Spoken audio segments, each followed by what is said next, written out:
Cada papel viene de un árbol. Cada cosa que consumís, que gastáis, que coméis, tiene una huella ecológica.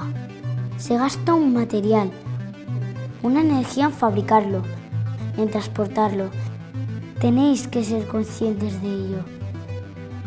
Todo tiene un coste para la tierra.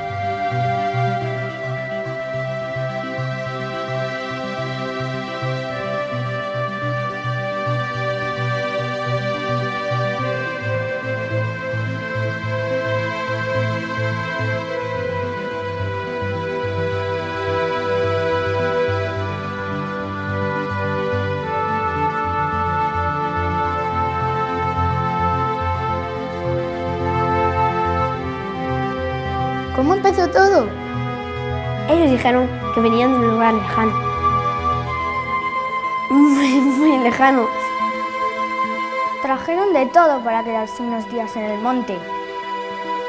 ¿Que de dónde eran los niños? Si te lo digo, no te lo crees.